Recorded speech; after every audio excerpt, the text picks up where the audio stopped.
Many thanks for making me a part of your time this morning. The bulletin is live on DSTV channel 279. We are also live on Facebook at TV3 Ghana. Do comment, like and share. Residents of Konongo are getting alarmed over the growing activities of illegal miners in the area. They are questioning government's commitment in ending the menace, saying despite the resources pumped in the war against Galamsey, the illegal mining activities keep expanding. My colleague Ibrahim Abubakar has more. Few meters away from the main Konongo-Accra highway is an ongoing mining operation. The activity, according to the Minerals Commission and the Environmental Protection Agency, is illegal because no one has been issued a mining license on that site. What we can relate to it was a recent letter that we got from the Municipal Assembly that they wanted to undertake dredging. So when we got, it's only this week that we got information about the mining activities that is taking place there. From what we are gathering, it's not the dredging exercise that we were informed. So we need to go there and then we inform the appropriate quarters. But for now, there's no license company to undertake any mining activity in that area. So whatever is taking place there, if it is not a dredging exercise, then it is illegal. The illegal activity easily catches the attention of motorists and passers-by due to the proximity of the site to the main road. This has left many residents doubting government resolve to end Galamsey. The first thing I want to inquire is there even a war against illegal mining? There is no war. You've been hearing on the news that there is a war. I'm telling you there is no, because when you come to where they are mining, those authorities are those involved. There is no war against illegal mining. Now I have to think of putting charcoal in to make my water clearer. Ghana has some California. Now do me was a Konongo for your best sorry. Near your demonstration can see a petty amount for and Penifo what Ghana any movie. Penifo what Asante Atem Center any movie. And Omoye IGP. Ane omampani Akufo-Addo. So omo ma am stop omo ma yensuo yenyesu papa no a asem beba dabi. Motorists fear the illegal activity, if not tackled, may affect the highway. For residents of Konongo, the war against Galamsey will remain a mere rhetoric until stringent measures are taken to put an end to it. Despite government declaration to bring an end to Galamsey, as you can see, the activity is going on with impunity here at Konongo. Residents here are getting angry and they want authorities to step up and intervene, else they will be forced to take the laws into their own hands. Ibrahim Abubakar, TV3 News, Konongo, Ashanti region. A resident there definitely sharing his displeasure, saying that they might take matters into their own hands and hit the street if the government does not heed the call to end Galamsey in the area. But the Minister for Land and Natural Resources, Samuel Abujinapo, has meanwhile kicked politicization of the fight against illegal mining. He has also been reacting to allegations of government appointees acquiring state lands. The claims made against the government relative to the demolition of the Bulgarian embassy in Accra, the minister provided historic context to the issue and stated that the government of Ghana only stepped in as a mediator and did not pay any money to the Bulgarian government as widely speculated. The lands minister also addressed concerns regarding a portion of land owned by the Ghana Prison Service and another owned by the Ghana Parks and Gardens, which have become contentious in the media space due to the allegations by some politicians. Government has no direct control whatsoever over the use of this land. After building on the land, they said Mr. Leeton entered into a private contract with the Bulgarian embassy and rented a house to the embassy for a short-term period before granting them a 50-year sublease. He further stated that these lease agreements were reached by previous governments and the current administration had no hand in them. Some allegations had been put out, specific allegations, and those allegations were put out on the basis that these are evidence of state capture, that the government of President Akufo-Addo was engaged in state capture. And I said to you that for me, when those allegations are made, my first port of call is the Lands Commission. And my first request is that I want the facts, I want the data. The data has been assembled, the facts have been put out. It turns out that it's not Akufo-Addo government that sold those lands. The lands were sold in 2015 and 2016.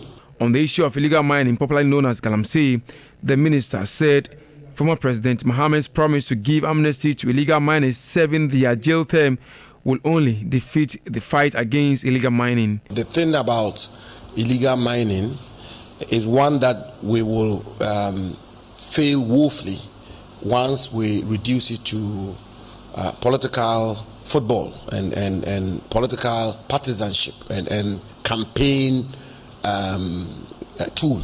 There's no way you can win. In 2020, President Mahama made his commitment, and I also recall NDC activists in the field promising illegal miners that they will release them from prison if they won the election. What that does is that it has a way of weakening the arm of the government, because the government is trying to enforce the rules, enforce the law for the larger good of the country. Because when you enforce the rules and you sanitize the mining industry, the small-scale mining industry, the beneficiaries of that kind of intervention is all of Ghana, including the illegal miners themselves. Joseph Armstrong, Good Alugwe TV3, Accra. Meanwhile, National Coordinator for Eco-Conscious Citizens, AulaSWA, is warning government against what it says are attempts to politicize the fight against illegal mining and the protection of state lands. The facts are that if one is referring to state parks and gardens, in 2019, 2020, there was an attempt by the then Ministry of Local Government to put up a multi-story office building on parks and gardens lands opposite the DVLE. This was firmly resisted.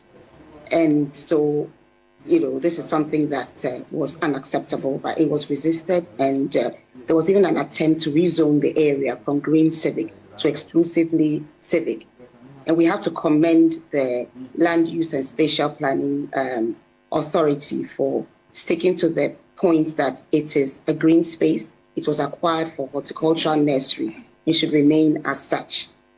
And right now we are asking for an audit of all parks and gardens lands across Ghana, because most of them have been appropriated or are being appropriated to the extent that in WA, there's a petrol station being built on parks and gardens lands there. So we are not at all comforted by what has been said. And then regarding mining, yes, the comments made by former President Mahama were unfortunate, unacceptable, and shouldn't have been made. But then what has this administration also done? They have even gone further. They have had an executive instrument declassifying parts of Achimota Forest. So after the illegal miners have caused havoc, destroyed our forest reserves, after the president supposedly put his presidency on the line, you go ahead and declassify portions of Achimota Forest, the only remaining forest reserve in Accra, the lungs of Accra, so that anything can be done there. This does not make anybody who cares about the environment happy. And then Parliament goes and passes LI 2462, which allows mining in forest reserves, including globally significant biodiversity areas, which could include Achiwa Forest Reserve, which we know that mining bauxite there will poison the source of water to about 5 million persons and also destroy endangered species. So we are not happy about what is going on. And we are saying that notwithstanding anything the former President Mahama may have said or not said, there has been absolutely no need for the present administration to make a bad situation even worse. On your Election Command Center today, the National Commission for Civic Education has called for urgent research and investigations into the causes of spoiled ballots in Ghanaian elections. The Commission believes understanding these trends is crucial to saving resources and finding effective solutions.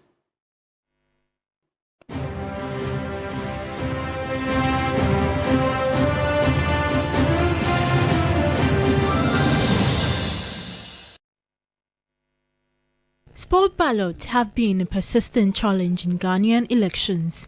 In 2016, 167,349 spoiled ballots were recorded, and it doubled in 2020 to a staggering 313,397 spoiled ballots.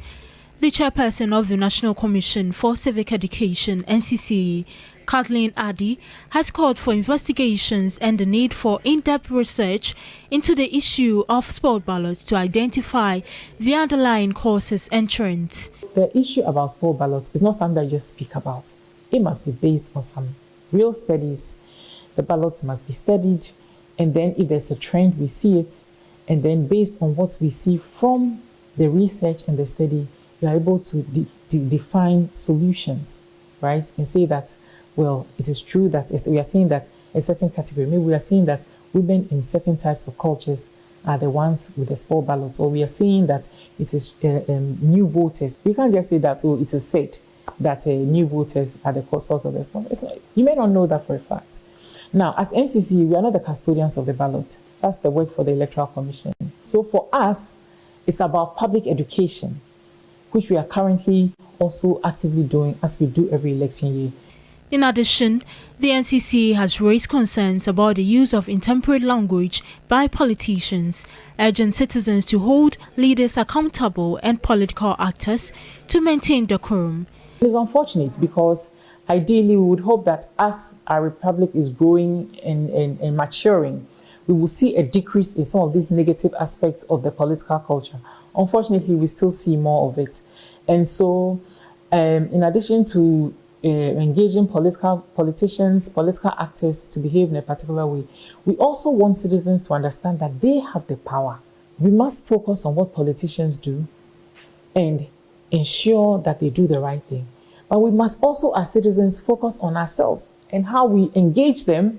You know, you go to a place, people are angry, they are talking, and the politicians, let a politician walk in. Everybody is smiling. Everybody is hailing them. They get a front row seat. Let's try and make them feel that if you behave in a certain way, it will not be acceptable. We will not accept it. The NCC has outlined 4 critical areas of concern that will be the focus of their efforts in the 2024 elections.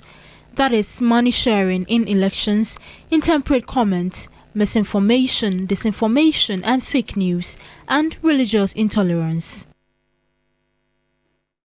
The National Democratic Congress says the lack of promptness by the Electoral Commission in releasing the Provisional Voters Register is a deliberate attempt to dump a substandard register on political parties in a short period to make it difficult for interested parties to critically peruse the register before the exhibition starts next week.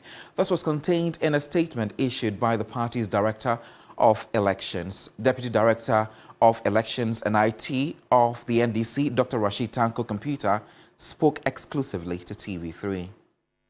This Electoral Commission, they are economical with the truth.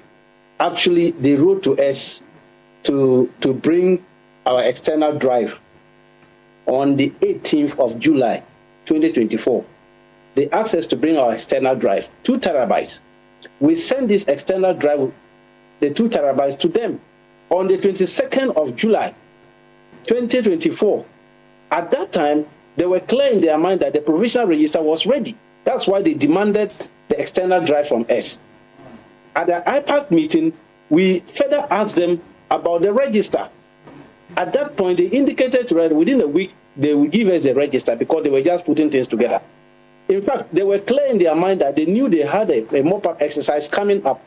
And so to say that because of the mop-up was an afterthought, because the first limited registration exercise they did, they were to give us the register. Now, little did we know that this Electoral Commission, they were just dragging their feet. They were not ready to release the register. They wrote back to us again on the 8th of August, 2024, telling us that they could not give us the register because they can only give us the register on the 14th of August. We didn't say anything. We said, fine, fair enough. 14th of August is not far. Today, 14th of August, we demanded the register, and they said they were not ready again to give us the register until Friday, which means they want to give us the register just 4 days to the exhibition exercise. We have over 40,000 polling stations as of now to deal with. And they are intentionally doing that so that they will dump this substandard register that they are having with them, because we know they are holding some substandard register, and they fear that when they give it to us, we will get the problems in it before the exhibition. And we are telling them they should sit up. However, the Electoral Commission has earlier dismissed claims that its failure to release the Provisional Voters Register is unlawful. Dr. Sribo Kweku is Director of Training at the EC. Take a listen at what he has been saying. The NDC is asking for the provisional register, which they say you have delayed to, provide it to them. What do you have to say? When are you going to make it available to them? The law says that when we finish, you have about 30 days to come back, so we are within the law. We will make them. We shouldn't lose out of the fact that when did we finish the mop-up one? When did we finish? It was just on Saturday. So are they ready for the figures without the mop-up? In that case, it is not a register. See, the issue is that me sitting here, I always believe in accuracy. I would not rush and say that give the figures to them. When there are errors, they themselves will come back and ask. We just completed the mop-up on Saturday, less than 1 week.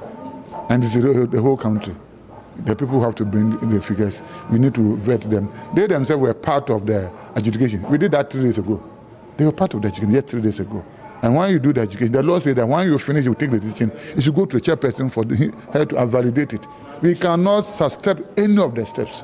We can't do that. So when do you plan by your own timeline? We'll get them when they are ready. When? But it will be done. It will be given to them before the exhibition. Professor of Political Science at the University of Ghana, Ransford Jampo, has asked politicians to be circumspect in their promises heading into the 2024 general elections. He says political parties should be realistic with Ghanaians and base their policies on the true state of the economy. It appears that our politicians are overly exploiting the ignorance in the body politic too much to their advantage. We know what is going on in Ghana.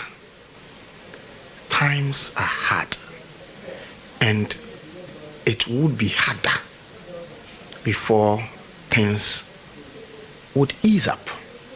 It would require a lot of sustained efforts, sacrifices for us to be able to regain what we have lost as a nation.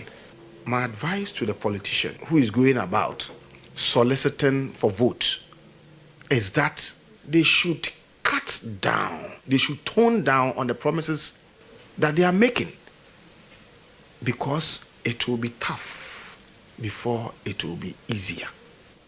They should rather explain to the good people of Ghana our current situation, our situation as pertains to today, and our situation as will look like tomorrow. Because power will certainly change hands. But even if it is true that yetisikaso nanso komedi empoa, the change of power tomorrow would not automatically ease up the burden of the people of Ghana.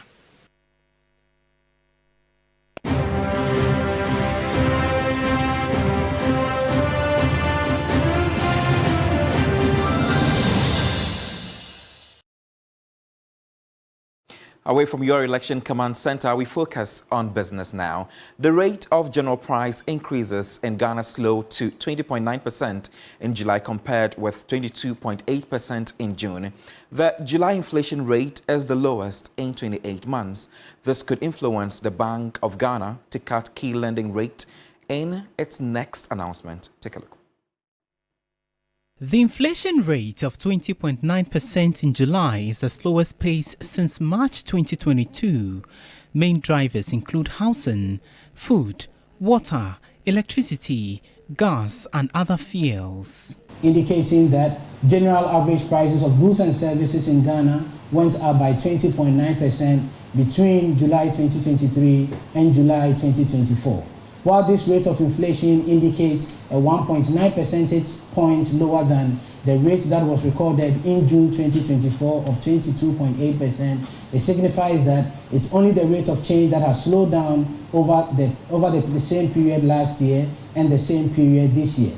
At the regional level, the year-on-year inflation rate ranged from 10.6% in the Northeast region to 26.9% in the Upper East region.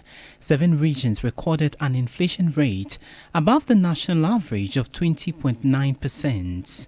We have seen a decline across all the 16 administrative regions, with the Northeast region recording the highest rate of change from 64.2% to 10.6% between July 2023 and July 2024, culminating in a 53.6 percentage point drop, and the Greater Accra region recorded the lowest change of 9.6% between July 2023 and July 2024. The continuous easing of inflation could inform the Bank of Ghana for a possible policy rate cut. The bank has kept the key rate 29% since January.